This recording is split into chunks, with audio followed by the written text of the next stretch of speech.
Orthodox Yakobaya സഭ പള്ളിത്തർക്കത്തിൽ സർക്കാരിന് ഹൈക്കോടതിയുടെ അന്ത്യശാസനം. വിധി നടപ്പാക്കാൻ ഒരവസരം കൂടി നൽകാമെന്ന് കോടതി വ്യക്തമാക്കി.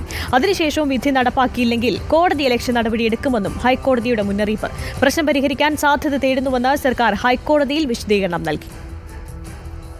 സുപ്രീം കോടതി വിധി നടപ്പാക്കാത്തത് ചോദ്യം ചെയ്ത് ഓർത്തഡോക്സ് സഭാ വിഭാഗം നൽകിയ കോടതിയലക്ഷ്യ ഹർജിയിലാണ് ഹൈക്കോടതിയുടെ തുടർച്ചയായ വിമർശനം.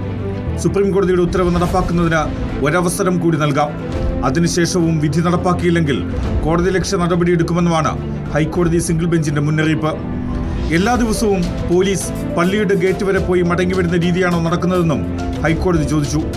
വിധി നടപ്പാക്കാൻ പോലീസിന് കഴിവില്ല എന്നായിരുന്നു ജസ്റ്റിസ് VG അരുൺ അധ്യക്ഷനായ സിംഗിൾ ബെഞ്ചിന്റെ വിമർശനം. സുപ്രീം കോടതി വിധി നടപ്പാക്കാൻ സർക്കാർ എന്ത് നടപടി സ്വീകരിച്ചുവെന്ന് 2 ആഴ്ചയ്ക്കകം അറിയിക്കണം എന്നുമാണ് ഹൈക്കോടതിയുടെ നിർദ്ദേശം. പ്രശ്നം പരിഹരിക്കാൻ സാധ്യത തേടുന്നുവെന്ന് സർക്കാർ ഹൈക്കോടതിയിൽ വിശദീകരണം നൽകി. സമരക്കാർ കുട്ടികളുമായാണ് സമരം നടത്തുന്നത്. ഇവർക്കെതിരെ ബലം പ്രയോഗിക്കാൻ കഴിയില്ലെന്നും സർക്കാർ വിശദീകരിച്ചു.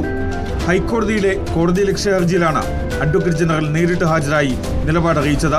കേസിൽ സർക്കാർ ഒത്തുകളിക്കുകയാണെന്നായിരുന്നു ഓർത്തഡോക്സ് സഭയുടെ അഭിഭാഷകന്റെ മറുപടി.